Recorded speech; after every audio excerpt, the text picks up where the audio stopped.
wa kulla dhalalatin finnar.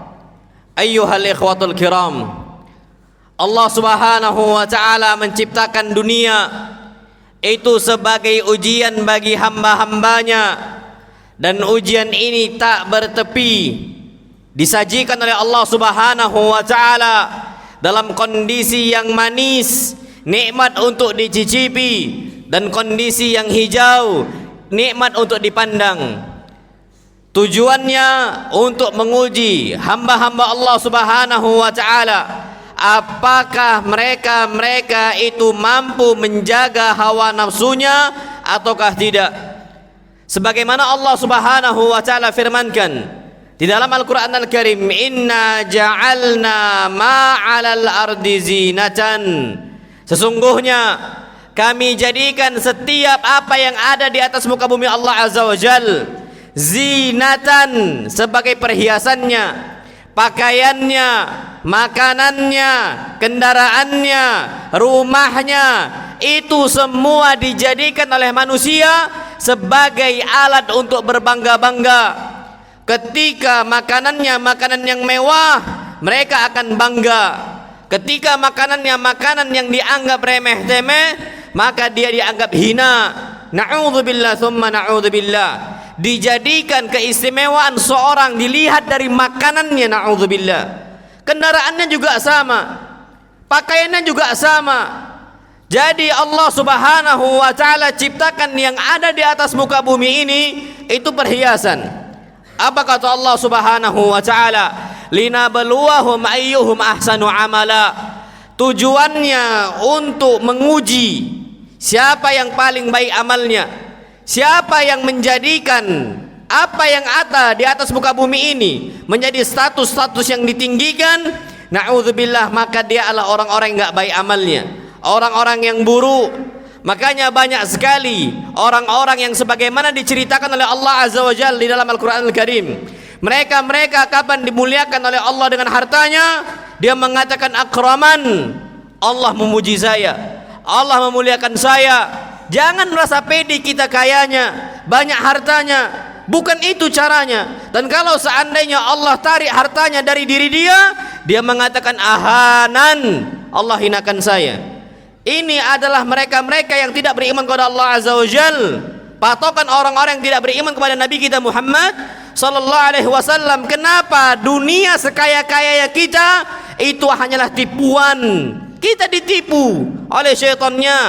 Allah subhanahu wa ta'ala berfirman, wa mal hayatud dunya illa mata'ul ghurur. Kehidupan dunia ini hanyalah perhiasan. Yang awalnya dia ini bangkai kambing, kenapa kita jadikan perhiasan? Kenapa bangkai kambing ini serasa nikmat bagi kita, serasa indah bagi kita? Yang menghiasinya adalah syaitan. Wa inna, aslinya bangkai kambing, na'udzubillah. Apa Allah firmankan, wa zayyana lahumu syaitan ma kanu ya'malun. Yang menghiasi untuk mereka apa yang hina adalah syaitan. Itu dijadikan oleh Allah subhanahu wa ta'ala ujian bagi kita, mata'ul ghurur, dan semuanya hanyalah tipuan.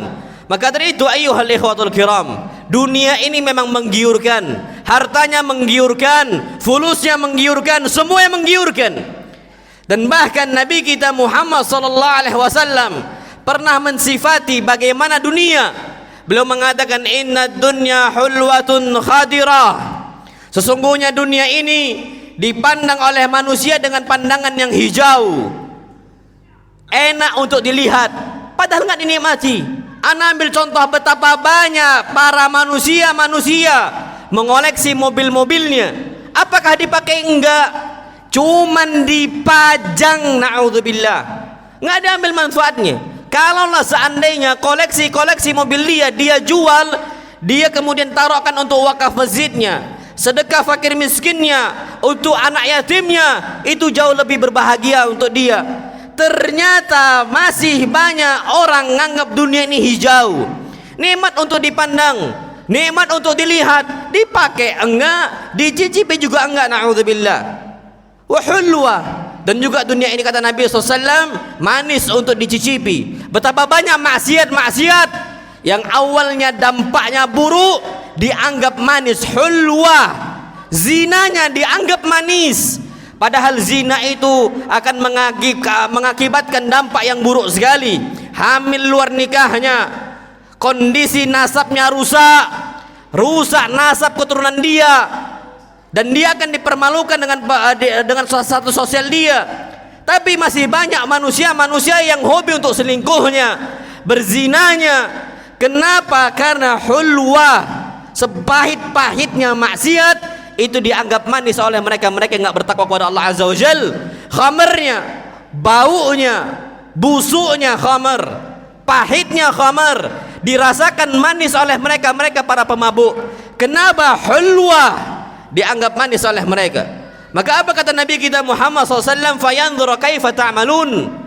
Allah jadikan dunia ini serasa hijau dan serasa manis, tujuannya untuk melihat bagaimana amal kalian.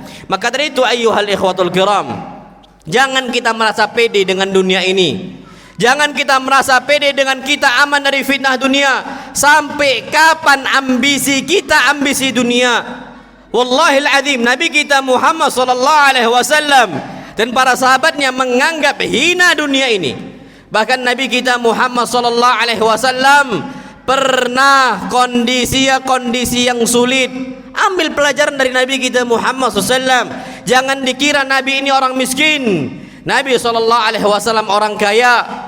Jangan kalau kita sudah mengaji, kita sudah menghafal banyak Al-Quran Al-Karim, menghafal 30 juz Al-Quran Al-Karim, menghafal banyak hadis-hadis Nabi kita Muhammad SAW, berpuluh-puluh tahun kita mengaji, kita aman dari fitnah dunia. Hatta Qarunnya diuji oleh Allah Azza wa Jal. Qarun ni hafal Taurat, bukan Qarun ni manusia biasa. Qarun hafal Taurat. Kita ngafal Quran aja nggak bisa, ngafal hadis aja sulit. Ternyata merasa pede banget dengan dunia. Qarun ni pengikutnya Bani Israel, pengikutnya Nabi Musa alaihi salam. Apa kata Allah Subhanahu wa taala ketika dia menyombongkan harta dia di hadapan pengikutnya? Fakhasafna bihi wa bidarihil ard. Kami timbun Qarun dan juga harta-hartanya, istana-istananya di bawah bumi. Sampai anak-anak kita kalau menggali di tanah Banyuwangi ini, mereka dapat perhiasan, kata anak-anak kita harta karun. Padahal itu harta mbah-mbah kita. Ini menunjukkan saking banyaknya harta Qarun yang dimiliki, yang ditimbun oleh Allah Azza wa Jalla di bawah tanahnya. Ternyata itu pun Qarun bisa dia itu tergiur dengan dunianya. Dan dalam kisah yang lain Allah Subhanahu wa taala permisalkan para ulama-ulama yang tergiur dengan dunianya. Allah katakan mereka ini afwan sebagai kalb, sebagai anjing. Allah yang permisalkan itu.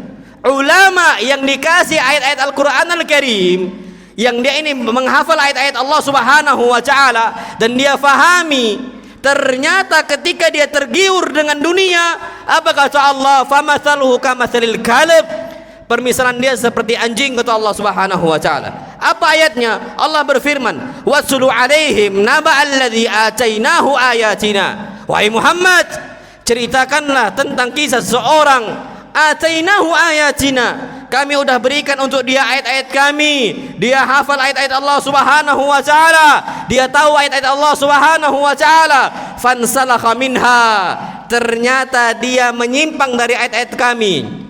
Dia menyimpang dari ayat-ayat kami dan ternyata dia lebih memilih dunianya. Ini kata Allah Subhanahu wa taala, walakinnahu akhlada ilal ard wattaba'a hawa. Dia pilih dunianya dan dia memilih hawa nafsunya. Kata Allah Subhanahu wa taala, famathaluhu kamathalil kalb. Permisalannya adalah seperti anjing, in tahmil alaihi yalhath au tatrukhu yalhath. Kalau engkau biarkan anjing ini dia akan ngos-ngosan, dan engkau kalau gendong anjing ini dia juga akan ngos-ngosan. Ini kata Allah Azza wa Jalla dalam Al-Quran Karim. Di dalam Al-Quran Karim haus terhadap dunia, gak pernah puas terhadap dunia. Itu ulamanya, itu para ustadznya, itu para tokoh-tokoh agamanya, yang mereka ini gak pernah puas dengan dunianya. Kalau tokoh agamanya gak pernah puas dengan dunianya, fama baluna nahan, apa kondisi kita saat ini ayyuhal ikhwatul kiram? Buktinya banyak terjadi kasus korupsi, Mungkin dia ini udah hafal Al-Quran Karim, mungkin dia hafal hadis-hadis Nabi kita Muhammad sallallahu alaihi wasallam. Ternyata firman Allah Azza wa Jalla terjadi. Kenapa? Haus terhadap dunia, nggak pernah puas, nggak pernah puas. Apa kata Nabi kita Muhammad sallallahu alaihi wasallam? Lau kana libni Adam wadiyani min dhahabin labtagha thalitha. Kalau seandainya anak Adam memiliki dua lembah berisi emas, yang ini harusnya udah cukup untuk ratusan keturunan untuk dia. Dua lembah semua berisi emas. Labtagha thalitha, dia akan mencari yang ketiga. Kenapa? Selalu haus terhadap dunianya. Maka dari itu pertanyaannya sekarang, ayyuhal ikhwatul kiram, sampai kapan kita ngejar dunia? Sampai kapan kita haus dengan dunianya? Karena tidak pernah ada yang merasa aman dengan kondisi dunianya, dan bahkan banyak mereka terfitnah dengan dunianya. Aqulu ma tasma'un, astaghfirullah li wa lakum wa lisairil muslimina min kulli dhanbin fastaghfiruhu innahu huwal ghafurur rahim.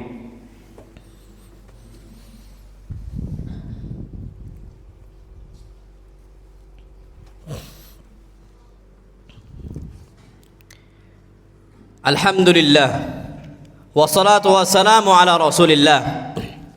Ayyuhal ikhwatul kiram, agar kita tidak berlarut-larut untuk mengejar dunia, ambisi dunia, Nabi kita Muhammad sallallahu alaihi wasallam memberikan patokan khusus agar kita selamat dari dunia. Apa itu? Ya ikhwah, kita diperintahkan untuk qanaah, merasa cukup, merasa cukup. Ini yang paling penting. Mereka yang bisa korupsi sampai dengan harta yang sebanyak itu, sampai triliunan, sampai miliaran, bahkan kuadriliun, miliaran mereka embat, triliunan mereka embat, bahkan kuadriliun pun mereka embat. Kenapa? Karena tidak pernah merasa cukup. Patokan kita bukannya banyak nominal gaji yang kita terima, tapi patokan kita adalah apakah kita merasa cukup ataukah tidak. Banyak mereka para asatidzah, para ustadz-ustadz yang gajinya mungkin di kampung-kampung di bawah UMR-nya, tapi mereka bisa hidup, mereka nggak kekurangan. Kenapa? Merasa di hatinya sudah cukup. Maka patokannya bukan banyaknya nominal gaji yang kita terima, patokannya adalah apakah kita merasa cukup ataukah tidak. Maka doa Nabi kita Muhammad SAW, beliau mengatakan dalam hadis-hadis yang sahih, Allahumma qanni'ni bima razaqtani, ya Allah, jadikan saya ini merasa cukup dengan apa yang kau rezekikan untuk saya, merasa qanaah dengan apa yang kau berikan untuk saya. Selamanya gaji kita 10 juta, 20 juta, 30 juta, kapan kita tidak ada qanaah? Harta orang, hak orang pasti kita embat. Kenapa? Kita merasa tidak cukup dengan harta yang kita miliki. Na'udzubillah. Lihatlah bagaimana Nabi kita Muhammad sallallahu alaihi wasallam. Beliau nggak pernah risau tentang kondisi umatnya yang dia itu kondisi di bawah, menengah ke bawah. Nabi nggak pernah takut. Justru Nabi sallallahu alaihi wasallam takut kalau dibentangkan dunia untuk umat Nabi kita Muhammad sallallahu alaihi wasallam. Kenapa? Nanti karakternya akan semakin haus. Nabi kita Muhammad sallallahu alaihi wasallam mengatakan dalam hadis yang sahih, mal faqr akhsha alaikum, aku enggak takut kalian ini miskin, walakin akhsha an tubsata alaikumud dunya, aku takut kalau dunia dibentangkan untuk kalian, fatanafasuha kama tanafasuha, akhirnya kalian berlomba-lomba, kalian berbondong-bondong ngejar dunia, fatuhlikakum kama ahlakathum, akhirnya kalian binasa dengan dunia sebagaimana dunia dahulunya membinasakan mereka. Maka dari itu ayyuhal ikhwatul kiram, jadikan rasa cukup itu ada di kita. Makanya doanya yang diajarkan oleh Nabi kita Muhammad SAW, doa yang lain, Allahumma kfini bihalalika an haramik, ya Allah cukupkan saya dengan yang halal sehingga aku tinggalkan yang haram. Ikfini artinya cukupkan. Maka patokan di kita itu, jadikan di hati kita rasa cukup. Percuma banyak duit kita, percuma banyak harta kita, ternyata kalau kita nggak pernah merasa cukup. Ini sebagaimana hadis Nabi kita Muhammad SAW, laisal ghina, bukanlah orang dikatakan kaya ketika dia memiliki banyak harta yang banyak, duit yang banyak. Bukan itu orang yang kaya. Kenapa orang banyak duit? Hakikatnya, sifatnya bisa sifat orang miskin, haus terus, sifatnya sifat miskin. Walaupun yang kita lihat dia ini kayak orang kaya. Maka kata Nabi SAW, bukan itu artinya kaya, walakinnal ghina ghinan nafs. Yang namanya kaya adalah kekayaan hati, nggak pernah minta-minta, nggak pernah nuntut, hidupnya tenang saja. Ini orang yang kaya. Dan bahkan patokan Islam itulah yang kaya, ketika dia itu merasa jiwanya apa? Cukup. Dan orang-orang kaya saat ini sedekah pun susah. Orang miskin banyak yang bisa bersedekah. Kenapa? Orang miskin hartanya tapi kaya jiwanya, dia masih bisa berbagi. Akan tapi banyak mereka-mereka yang kaya medit sifatnya, pelit, bukhil, syuh atau di hatinya. Ketika orang-orang membutuhkan, dia malas untuk memberi. Ketika ada kesempatan wakaf, dia malas untuk memberi. Ketika ada yang kena bencana, dia malas untuk membantu. Na'udzubillah. Ini adalah orang-orang yang kaya materinya, tapi hakikatnya adalah hakikat orang yang miskin. Na'udzubillah. Maka jadikan jiwa kita sebagaimana jiwa Nabi kita Muhammad sallallahu alaihi wasallam. Beliau ini orang kaya, walaupun nampaknya miskin. 2 bulan makannya cuma al-aswadan, kurma dan juga air putih saja. Beliau bertahan hidup dengan itu saja. Kita tahu kurma itu adalah makanan pokok di Saudi, di Hijaznya, di Mekah Madinahnya. Kalau di kita makanan pokoknya itu cuma nasi putih tok. Apa kabarnya kalau kita makan cuma nasi putih sama air putih tok? Mungkin kita akan apa? Digugat cerai oleh istri kita, na'udzubillah. Akan dihinakan oleh tetangga kita, na'udzubillah. Tapi Nabi kita Muhammad SAW zahirnya nampaknya susah, tapi wailah hakikatnya Nabi SAW ini orang kaya. Kenapa Nabi sampai makan cuman kurma dan juga air putih? Hobi Nabi kita untuk memberi sallallahu alaihi wasallam. Itu orang yang kaya. Maka orang kaya ini bukan apa yang dia simpan, tapi orang kaya apa yang dia beri. Itu patokan Islam. Dan ternyata mereka yang nabung itu diancam oleh Allah Azza wa Jalla.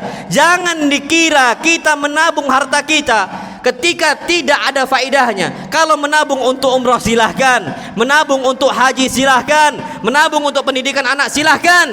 Tapi ada jenis manusia yang terakhir, nabung karena takut masa depan. Na'udzubillah tsumma na'udzubillah. Orang seperti ini diancam oleh Allah Azza wa Jalla. Jangan dikira nabung menyimpan harta yang kita miliki nggak ada ancamannya.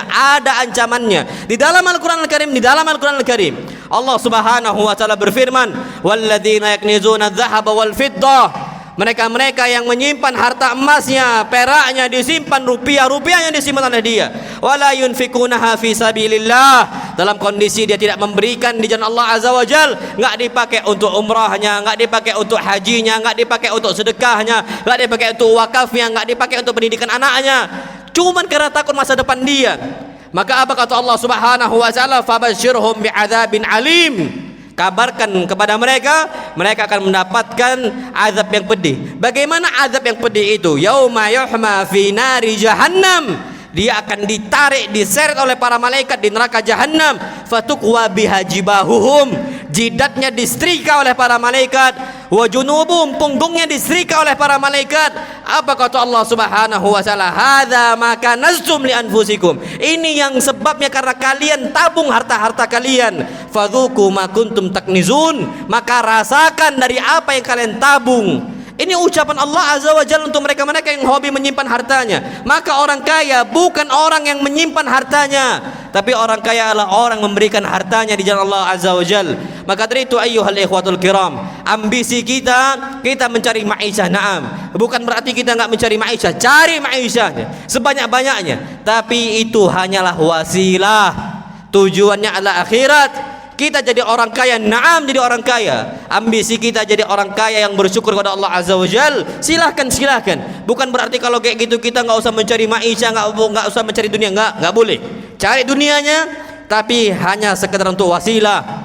Ini sebagaimana yang disebutkan oleh Nabi kita Muhammad sallallahu alaihi wasallam, "Wa man kanatid dunya hammah." Siapa yang dunia adalah ambisi dia, farraqallahu syamlahu, Allah akan cerai-beraikan urusan dia. Akhirnya urusan dia enggak selesai-selesai. Banyak lembur lagi. Bahkan dia udah pulang masih WFH, work from home.